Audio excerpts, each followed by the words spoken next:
it comes to the subject of being blessed or cursed, do you know which side you are standing on? Hi, this is Barry Phillips with 10 Minute Torah, day number 4, the Torah portion Tavo, when you come into. Let's go to Devarim, Deuteronomy, chapter 27, and begin reading with verse 1. And Moshe, with the elders of Israel, commanded the people, saying, Guard all the commands which I am commanding you today, and it should be on the day when you pass over the Jordan to the land which Yahweh your Elohim has given you, that you shall set up for yourselves large stones and plaster them with plaster, and write on them all the words of this Torah, when you have passed over, so that you go into the land which Yahweh your Elohim has given you, a land flowing with milk and honey, as Yahweh Elohim of your fathers has spoken to you. So the instructions continue on that as they have plastered these stones with plaster, that they are to then inscribe the words of the Torah upon them. And then Israel is to divide half and half, one standing on Mount Gerizim over on the left-hand side, and then the other on Mount Ebal on the right-hand side. And the priests, the Levites, are to stand in the valley in between and begin to announce certain curses. And the people on both sides are to say, Amen. More on that in a moment. So why this ritual? What is so important about this, and what is it trying to teach us? It's generally assumed by some scholars that the number of stones were 12, one for each of the tribes, although the Torah does not say. When you read the book of Yehoshua or Joshua, chapter 8, beginning around, verse 30, you will find that it does mention that they carried out this command, but again, it doesn't say how many stones that they took. Again, an assumption might be that they had 12. So, what is this reminiscent of? This goes back to the book of Shemot, or Exodus, chapter number 24. And in that chapter, Moshe takes 12 columns of stones. It says in verse 4, and Moshe wrote down all the words of Yahweh. Again, the same thing is taking place here, writing them all down. Rose up early in the morning and built the slaughter place at the foot of the mountain and 12 standing columns for the 12 tribes of Israel. And he sent young men of the children of Israel, and they offered ascending offerings and slaughterings of peace offerings of Yah to bulls. To Yah bulls.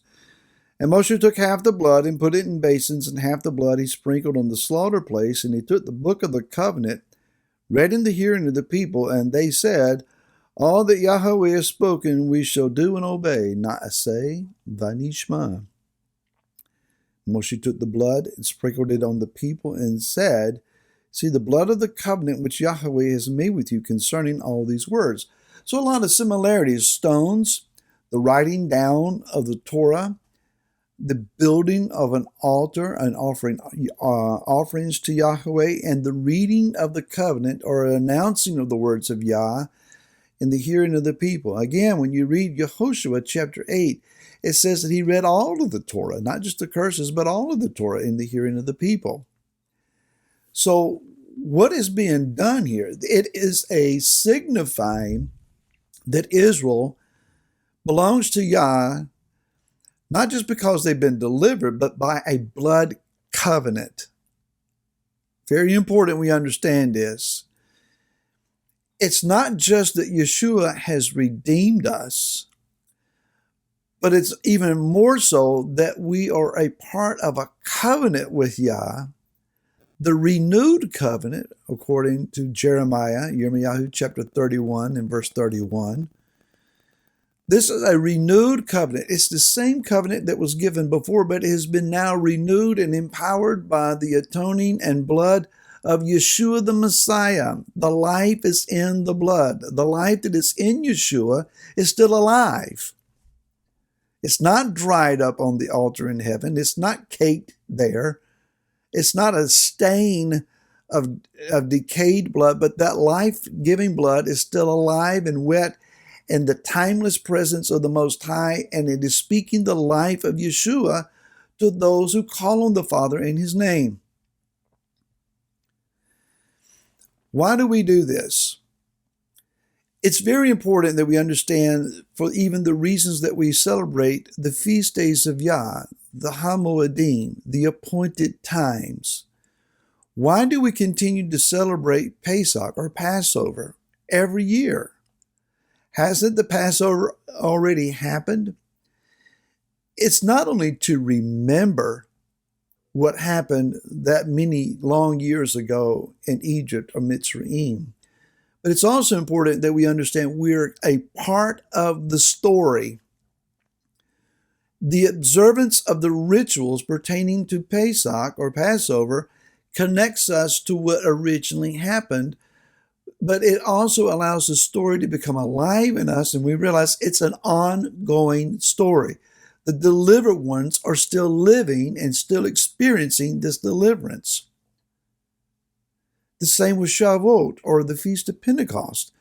It is the giving of the Torah and the infilling of the Spirit. Shemot, or Exodus chapter 19, Acts chapter number 2. These events not only are historical to us, but when we celebrate this feast day, we realize we are a part of the ongoing story. We're connected to the past event, but we're making it alive today and carrying it out into the future. Now, when we celebrate the fall feasts that are soon upon us, the Feast of Trumpets, the Day of Atonement, the Festival of Sukkot, we realize these are days that are forthcoming and their full reality, but we are vitally connected. We celebrated them with anticipation that we're going to be a part of their fulfillment. So when Israel piled up these stones, they were remembering what Moshe did at a previous mountain, and they're remembering the blood of the covenant has been sprinkled upon us. We are a set-apart people. Now, it's also interesting here where they're located. This is an ancient land. Mount Gerizim and Mount Ebal are in very easy eyesight on the opposite side of the valley floor of Elan Moreh, Bereshit, or Genesis chapter 12, where Avram also built an altar of stones, and Yah appeared to him and gave him the promise that he would have a son and that he would be fruit-bearing in this land. It goes back further, folks. Yah is reattaching us to the original covenant.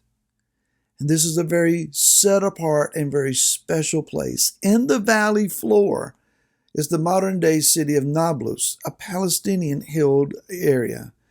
Originally, it's Shechem. It is the city where Jacob and his family settled, and his daughter Dinah was taken by the prince of Shechem, and she was, let's just say she was violated. When you read the curses, you will find that there are some applications and similarities to the unfolding of events between the Shechemites and the family of Yaakov. Interesting. But it's also the place where Joseph is buried.